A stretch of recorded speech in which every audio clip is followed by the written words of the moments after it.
기도하겠습니다.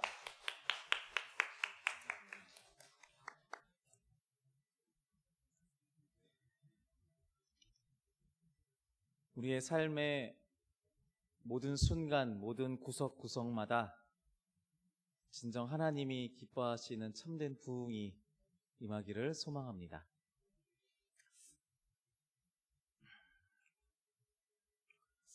하나님은 우리의 창조자이십니다. 어쩌면 우리에게 판에 박힌 것 같은 너무나도 쉽게 말할 수 있는 이 고백은 기독교 신앙의 첫 출발과 같습니다.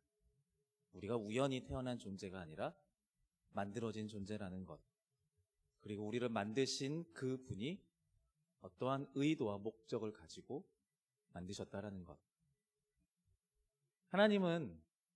하나님 그 당신의 모습대로 우리를 빚으셨습니다. 다시 말하면 우리의 모습을 통해 하나님의 모습이 드러나게 된다는 것입니다. 앞뒤 좌우에 있는 분들 보시면서 인사하실까요? 하나님께서 당신을 창조하셨습니다. 멋지고 아름다우십니다. 거짓말하는 게 아니라 멋지고 아름다우신 하나님께서 빚으신 우리이기 때문입니다. 그 하나님은 우리의 삶의 어떠한 시간과 상황 속에서 우리가 그 하나님, 창조주 하나님임을 잊지 않기를 소망하십니다. 그러니까 부모가 자녀를 보고 아이고 장하다 내 새끼, 아이고 이쁘다 내 새끼 이렇게 자랑하는 것처럼 하나님도 우리의 모습을 보면서 아이고 장하다 내 백성 이렇게 계속해서 자랑하고 말씀하시기를 소망한다라는 것입니다. 이 말이 좀 이상한데 실제로 그렇습니다. 하나님은 그것을 기대하시고 소망하십니다.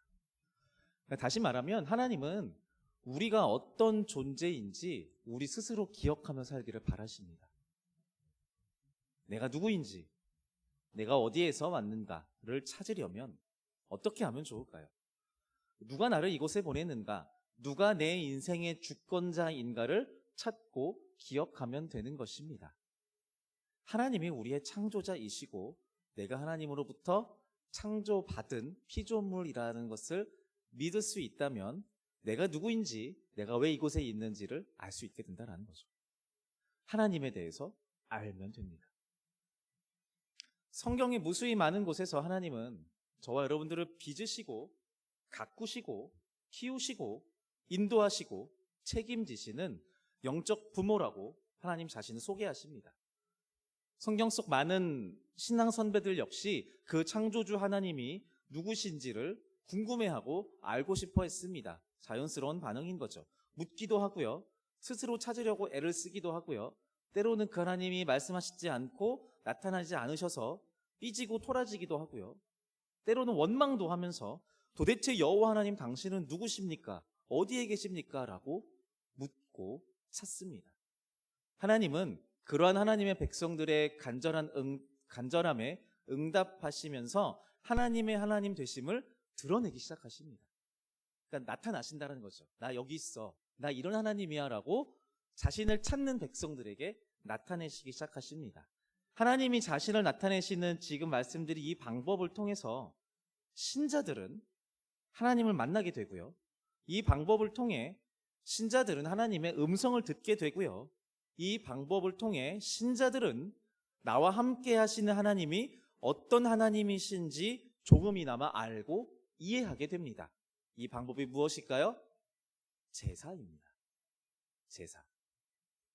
모세를 통해서 처음 시작된 것처럼 알고 있지만 실은 아담과 하와가 범죄하여 에덴 동산에서 쫓겨난 직후, 그러니까 아담의 죄로 인해서 창조주와 피조물 사이의 교제가 끊어진 직후에 하나님이 친히 고안해내신 방법이 바로 이 제사입니다. 그러니까 노아와 셈, 아브라함과 이삭, 야곱과 요셉, 창세기에 나오는 등장인물들이죠. 이들에 이르기까지 하나님의 택함받은 백성들은 하나님과의 연결고리, 이 제사를 통해서 이 연결고리가 끊어지지 않고 그 맥락을 이어가게 되는 것입니다.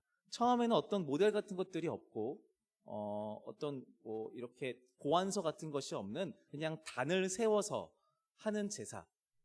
시작이 되었고요. 그 이후에 처음으로 이제 설계도를 주시고 그 설계도대로 만들어진 제사의 곳이 있으니 그 이름이 바로 모세의 성막이죠.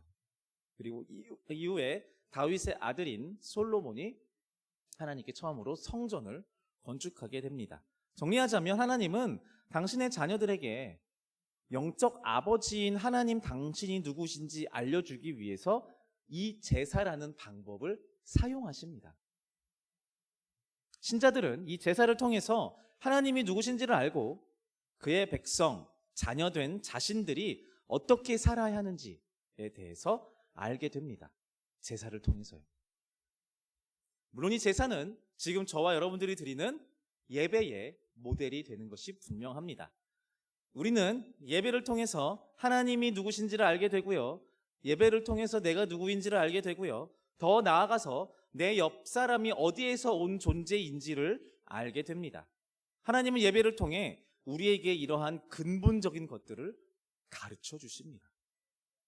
자, 그럼 하나님과 그러니까 우리의 정체성을 잘 기억하고 또 삶의 방향을 잃지 않고 살려면 반드시 챙겨야 하는 것이 무엇일까요? 예배입니다.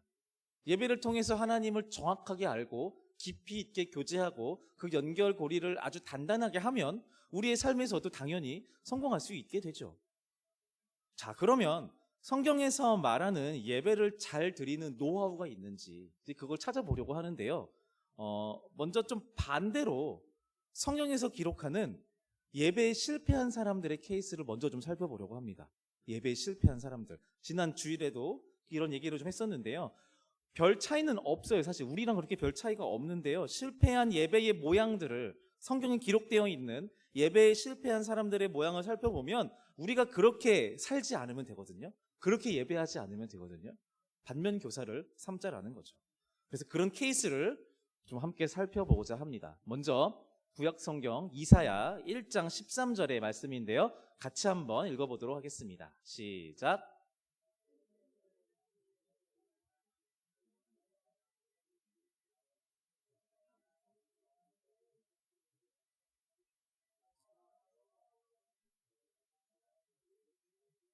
네, 잠깐 계속 해주세요. 자, 이 말씀은요, 하나님께서 이사야 선지자를 통해서 이스라엘 백성들에게 말씀하시는 장면이에요. 자, 우리가 성경을 읽으면서 한 가지 좀 좋은 습관을 하나 드리면 좋은데요. 우리는 하나님을 향하여 여러 가지 표현들을 하는데 인격적인 하나님이다라는 표현을 씁니다. 예, 아시나요? 들어보셨나요? 인격적인 하나님. 인격적이라는 분이에요. 우리가 느끼는 어떤 인간적인 요소들, 감정들 이런 것들을 공유하시고 또 우리가 표출하는 그런 감정들을 하나님도 표출하신다라는 거죠. 자, 성경을 읽으면서 하나님이 말씀하시는 장면들을 자주 만나잖아요. 이 장면들을 만날 때 지금 말씀하시는 하나님의 감정이, 그 하나님의 기분이 어떠한지를 공감하면서 읽으시면 좀 더 몰입이 될 수 있습니다. 돌아와서 지금 하나님이 이사야 선지자를 통해서 말씀하시는데요. 하나님의 기분이 어떠하신 것 같나요? 아이고, 돌아갔네요. 다시 보여주시겠어요? 하나님의 기분이 지금 어떠하신 것 같나요? 첫 문장에서 약간 좀 이상하죠. 뭐 하지 마라, 못하겠노라 이렇게 말씀하십니다. Don't do that 이라고 하십니다. 하지 말라는 거예요. 뭘 하지 말라는 거래요 지금? 재물, 분향, 월삭, 안식일, 대회, 성회 이러한 것들을 지금 하지 말라고 명령하고 있습니다. 네, 넘어가 주세요. 감사합니다. 이것들은요 하지 말라고 지금 하나님께서 이사야 선지자를 통해서 이스라엘 백성들에게 전하면서 너네 이거 하지 마라고 한 그 요소들은요 모세를 통해서 이스라엘 백성들에게 명령하신 하나님께 제사 드리는 규례예요. 이렇게 제사해라고 하면서 하나님께서 친히 말씀하셨던 그 명령들이란 말이에요. 그런데 하나님이 그걸 하지 말라고 하고 있어요. 못 견디겠대요. 근데 이유가 있어요. 이걸 하지 말라고 하는 이유가 뭘까요? 성회와 아울러 악을 행하는 것 때문이에요. 성회와 아울러 악을 행하는 것을 내가 견디지 못하겠노라라고 말씀하세요. 니들이 나한테 예배드리고 제사를 드리는 거 알겠는데, 그게 내 명령 때문에 네가 제사 드리는 건 알겠는데 그 제사 지내면서 악을 행하는 건 나는 견딜 수가 없어 라고 말씀하시는 거예요. 하나님의 기준으로 볼 때 지금 이스라엘 백성들은요, 율법의 규례대로 제사를 지내고 있긴 하지만 그 제사에 실패하고 있습니다. 왜냐하면 그 제사를 하나님이 싫어하시기 때문이죠. 다음 말씀입니다. 스가랴서 7장 5절의 말씀인데요. 역시 같이 한번 읽어보도록 하겠습니다. 시작. 온 땅의 백성과 제사장들에게 이르라. 너희가 70년 동안 다섯째 달과 일곱째 달에 금식하고 애통하였거니와 그 금식이 나를 위하여 한 것이냐. 네, 잠깐 보여주세요. 네, 연습했죠? 하나님의 기분이 어떠하신 것 같나요? 해피해 보이시나요? 만족해 하시나요? 아니요, 그렇지 않습니다. 아까 이사야서와 약간 맥락이 비슷합니다. 자, 일단 오늘 지금 함께 읽었던 이 스가랴서의 역사적 위치를 좀 말씀드릴게요. 역사적인 위치. 그러니까 다윗과 솔로몬 잘 알죠? 그 이후에 이스라엘이 두 나라, 그러니까 남유다와 북이스라엘로 나뉘게 됩니다. 네, 돌려주셔도 돼요. 두 나라가 쭉 이렇게 이어가다가 멸망당합니다. 이스라엘 백성들은요, 포로로 끌려가고요. 이때부터 비로소 식민지 시대가 시작되죠. 그리고 70년이 흐릅니다. 70년이 흐른 후에 노예 신분은 그대로인 채로 몸만 고향 땅으로 오게 돼요. 포로로 끌려갔다가 이제 헬라 사람들이 그 왕이 너네 돌아가, 너네 땅으로. 대신 너네들 소속은 우리 소속이야 라고 하는 거죠. 노예이면서 다만 고향으로 복귀하게 됩니다. 이때 등장하는 인물들이 있어요. 어서 들어봤을 법한 이름인데요. 느헤미야, 에스라, 에스더, 다니엘, 오늘 아까 읽었던 스가랴입니다. 그러니까 아까 이사야서의 하나님의 그 분노의 상황과 지금 스가랴서의 하나님의 심정은 시대적 상황이 조금 다른 거예요. 아까 이사야서는요, 역사적으로 멸망하기 직전이에요. 멸망당하기 직전에 경고하시는 거고요. 아까 읽었던 스가랴서는요, 이미 멸망했고 70년이 흘러서 고향 땅으로 다시 귀환하게 된 상황입니다.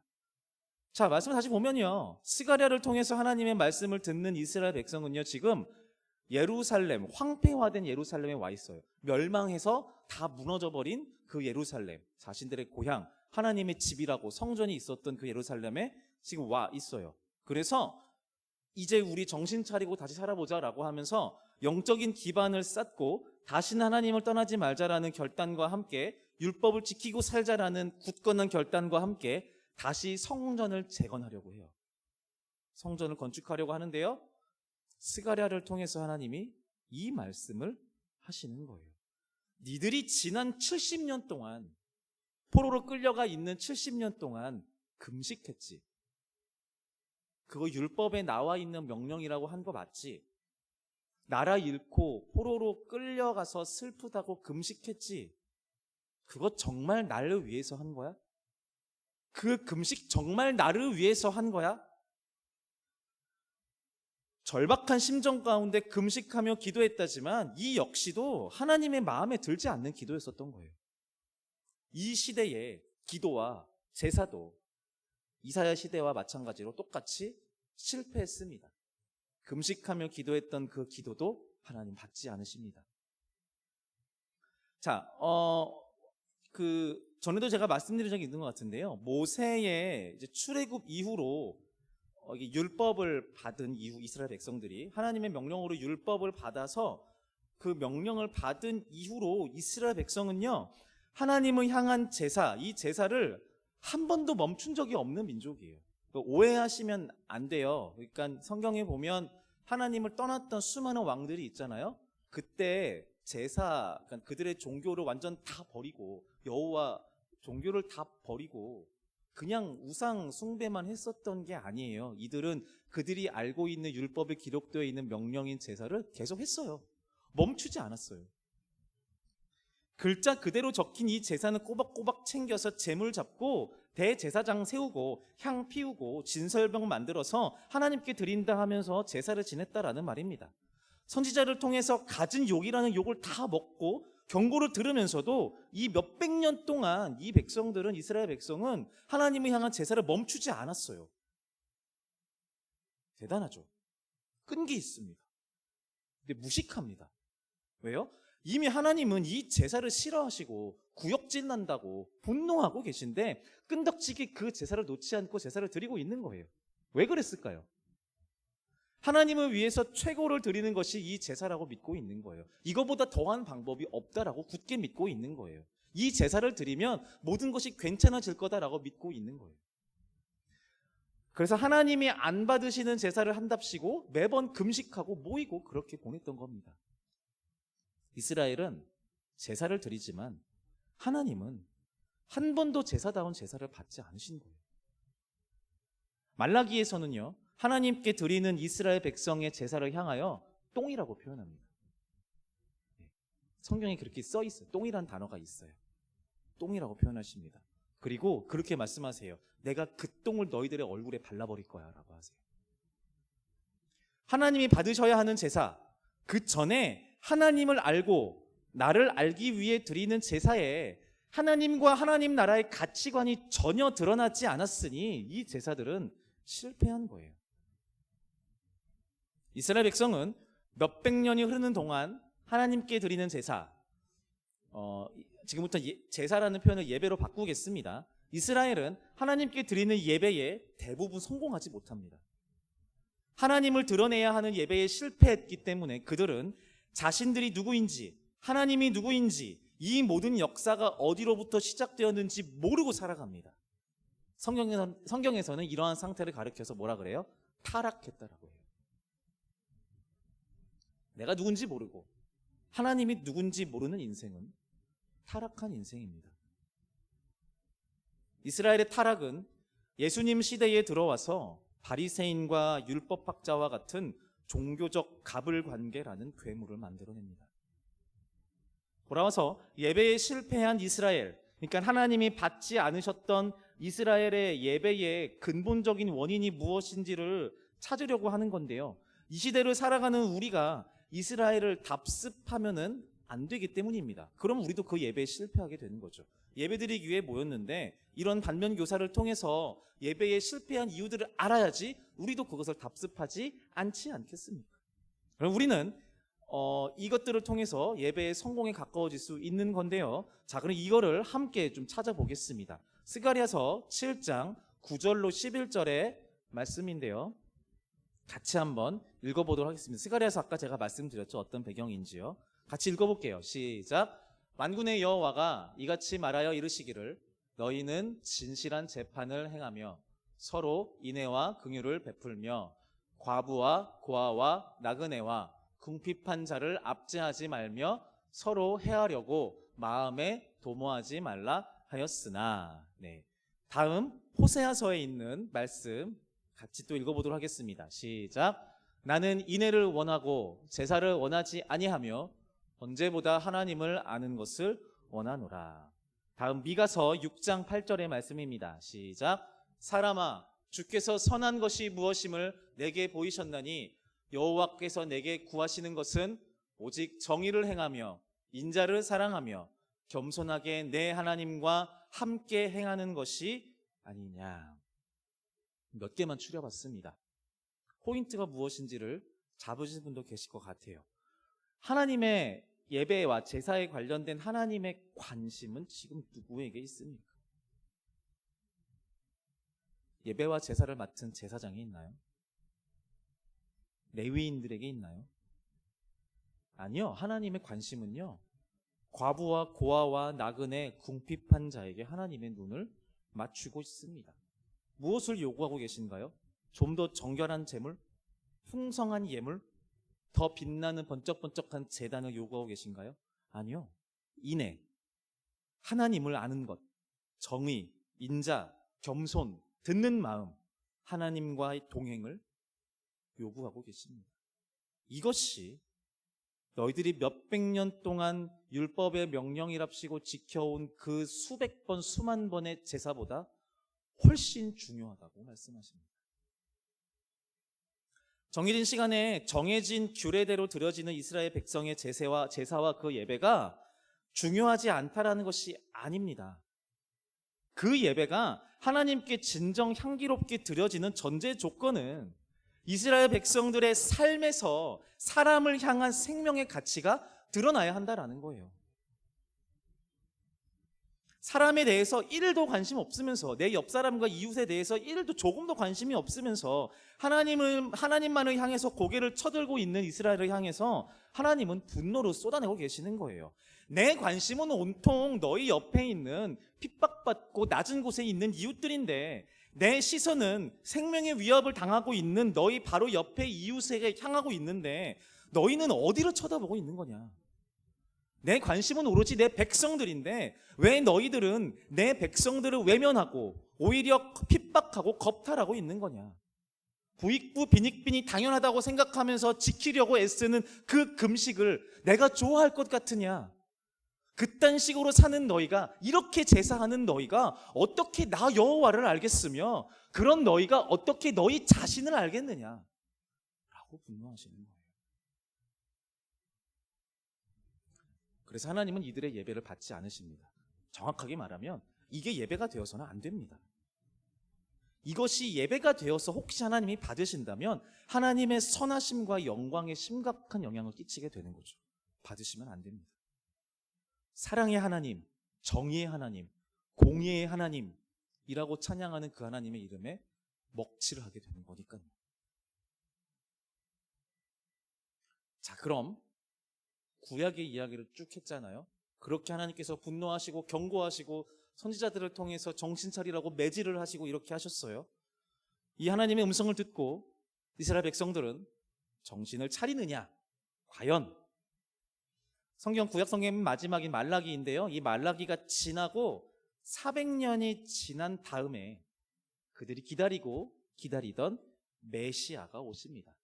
그리고 예수님이 이 공생애, 그러니까 본격적으로 30살 이후의 사역을 시작하기 직전에 그의 친구이자 예비하는 자인 세례 요한이 활동하거든요. 세례 요한이 활동하면서 이제 바벨론의 포로, 이어서 페르시아의 포로, 또 이어서 로마의 포로로 살고 있던 당시 이스라엘 백성들, 약속된 그 메시아가 오기만은 우리를 이제 자유롭게 해줄, 이 식민지 시대에서 벗어나서 진정 자유롭게 해줄 그 메시아를 기다리던 그 사람들을 향해서 사역을 시작하는 세례 요한이요. 잘 보면요, 그 세례 요한이 예수님을 만나서 이제 세례를 하고 세례를 베풀고 예수님의 공생의 사역이 시작하는 본격적인 그 장면 이전에 누가복음에 보면 세례 요한은 정통파 유대인들을 먼저 만나요. 정확하게 말하면 유대인들이 찾아옵니다. 세례 요한의 소문을 듣고요. 그리고 그들을 향해서 자신을 찾아온, 그러니까 어디서 소문을 듣고 관심이 있어 찾아온 거겠죠. 이 정통파 유대인들은 아까 말씀드렸던 400년에 걸쳐서 대의 대를 이어서 메시아가 오기만을 가장 앞장서서 기다렸던 사람들이에요. 정통파 유대인들, 이들이 세례 요한을 찾아갔는데 이 유대인들을 만난 세례 요한 느닷없이 분노를 쏟아냅니다. 독사의 자식들아, 누가 너희에게 일러 장차 올 진노를 피하라 하더니. 황당하죠. 그러니까 선지자 같아서 기껏 찾아왔는데 지금 쌍욕을 하고 있는 거예요. 근데 좀 비슷하지 않나요? 그러니까 아까 구약에서 선지자들을 통해서 분노를 쏟아내셨던 그 하나님의 뉘앙스와 좀 비슷하죠. 아무튼 그래서 유대인 무리가 자신들에게 쌍욕을 하고 있는 이 세례 요한에게 묻습니다. 무리가 물어 이르되, 그러면 우리가 무엇을 해야 합니까? 우리가 무엇을 해야 합니까? 하나님의 대언자로 활동하는 세례 요한을 통해서 하나님은 너희들은 멸망을 피할 자격이 없어 라는 경고를 듣고, 아이고 그럼 우리가 어떻게 해야 하나요? 라고 되묻고 있는 거예요. 하나님이 여기에 어떤 답변을 할 것 같은가요? 예상되시죠? 동일 본문의 11절, 13절, 14절에서 세례 요한은 이렇게 말합니다. 같이 읽어볼게요. 옷 두 벌부터 읽으시면 돼요. 시작. 옷 두 벌 있는 자는 옷 없는 자에게 나눠 줄 것이요, 먹을 것이 있는 자도 그렇게 할 것이니라. 부과된 것 외에는 거두지 말라. 사람에게서 강탈하지 말며 거짓으로 고발하지 말고 받는 급료를 족한 줄로. 자, 세례 요한이 구원을 소망하는 이스라엘의 토박이들이죠. 네, 정통파 유대인들. 이 토박이들에게 이것을 요청하고 있다라는 것은요, 아직도 이스라엘은 여전히 하나님께 드리는 예배의 전제가 되는 그 가치관, 그러니까 그들의 생활 속의 그 예배가 엉망진창이라는 거예요. 이게 아직 행해지지 않고 있다는 거죠.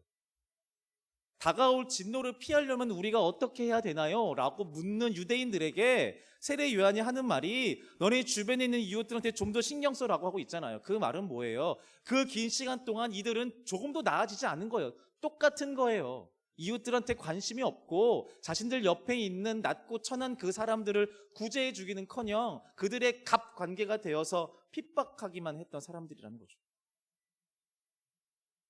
하나님은 여전히 당신의 백성들을 향하여 예배를 회복하라고 명령하고 애원하십니다. 그런데 그 예배의 회복은 그들의 제사 제도를 더욱 정결히 하고 옷 맨몸새를 깨끗하게 하고 누구나 듣기에 거룩해 보이는 멋진 종교적 언어를 익히는 것이 아니라 그들이 함께 살고 있는 그들의 동족들, 이웃들, 나그네들에게 하나님의 사랑과 정의와 긍휼을 나타내는 것으로 예배를 회복하라고 명령하고 있는 거예요. 그들의 종교 생활이 회복되어야 할 장소, 회복되어야 할 예배의 처소는 예루살렘 성전이 아니라 그들의 삶이었던 거죠. 이것을 하나님은 당신의 피조물을 이 땅에 보내신 이후로 지금까지 끊임없이 요청하고 있는 거예요. 끊임없이. 자, 이제 거의 다 왔습니다. 드디어 오늘 함께 읽은 본문 로마서 12장 1절의 말씀을 같이 보도록 하겠습니다. 시작. 그러므로 형제들아,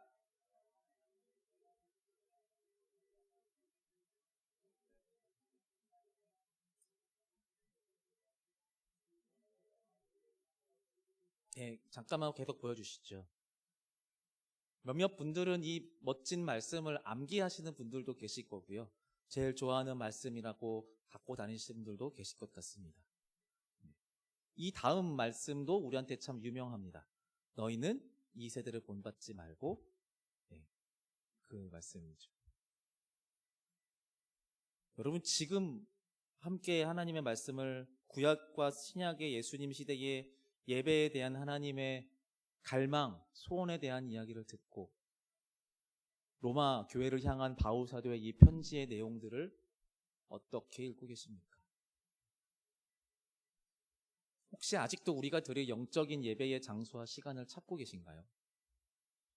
하나님은 우리로 하여금 영적 아버지 되신 하나님을 밝히 알고 그로 말미암아 우리가 누구인지를 알기를 소망하십니다. 하나님이 우리보다 먼저 우리가 그렇게 되기를 소망하고, 그래서 우리에게 이 예배를 허락하시고 우리에게 제시해 주신 것이죠. 그리고 그 예배는 우리가 살아가는 모든 삶의 자리에서 실천되고 실현되어야 하는 것입니다. 이게 바로 우리가 하나님께 드려야 하는 산제사입니다.